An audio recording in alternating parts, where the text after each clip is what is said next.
Hello అందరికీ. ఈరోజు నేను దొండకాయ ఫ్రై అయితే చూపించబోతున్నాను. అది కూడా కట్టెల పొయ్యి మీద.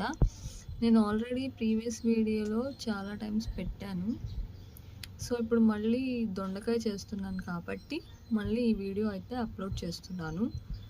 సో ముందుగా దొండకాయలు అయితే కట్ చేసేసుకున్నానండి. ఒక చిక్కుడుకాయ అయితే ఉంది, ఇదిగోండి. సో ఆ చిక్కుడుకాయ అయితే వేసేసాను. ఇంకా 2 పచ్చిమిర్చి వేసేసాను. సో ఇప్పుడు పసుపు వేస్తున్నాను ఇందులో.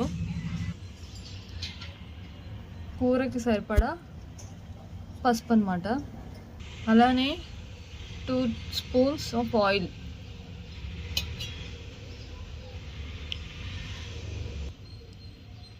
వేసేసాను. ఇప్పుడు ఉప్పు కారం వేసేద్దాం. సో ఇక్కడ ఉప్పు కారం అయితే వేసేస్తున్నాను. ఇప్పుడు ఇది తీసుకెళ్ళి కట్టెల పొయ్యి మీద పెట్టేయడమే. ఆల్రెడీ పొయ్యి అయితే మండుతుందండి. సో ఇప్పుడు కళాయి అయితే పెట్టేస్తున్నా.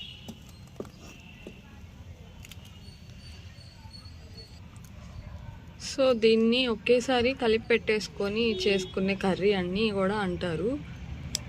సో మీరు ఆయిల్ వేసి, తాలింపు దినుసులు వేసి, ఆనియన్, పచ్చిమిర్చి వేసి అలా కాకుండా ఇలా కూడా చేసుకోవచ్చు అన్నమాట. ఎలా వస్తుందో ఫైనల్ అవుట్పుట్ చూద్దురు కానీ వెయిట్ చేయండి. సో ఇప్పుడే అయితే సెగొచ్చింది, అంటే పొయ్యి మండుతుంది, చూస్తున్నారు కదా. దీన్ని ఇలానే వదిలేయాలి. మీరు మధ్య మధ్యలో తిప్పుతూ ఉండొచ్చు. ఈలోపు నేను ఈ కొత్తిమీరని అయితే కట్ చేసేస్తాను. ఇందులో కరివేపాకు కూడా యాడ్ చేసేద్దాం. మీరు చూస్తున్నట్లయితే ఇలా అయితే ఫ్రై అవుతుందండి. ఇంకొక 15 మినిట్స్ పడుతుంది మొత్తం ఫ్రై అవ్వడానికి. సో ఫ్రై చేద్దాం అండ్ వెయిట్ చేద్దాం.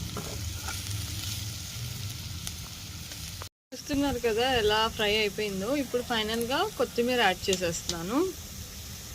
ఇప్పుడు కలిపేస్తున్నాను. ఫైనల్గా దొండకాయ ఫ్రై అయితే రెడీ అయిపోయింది. వీడియో నచ్చితే లైక్ చేయండి.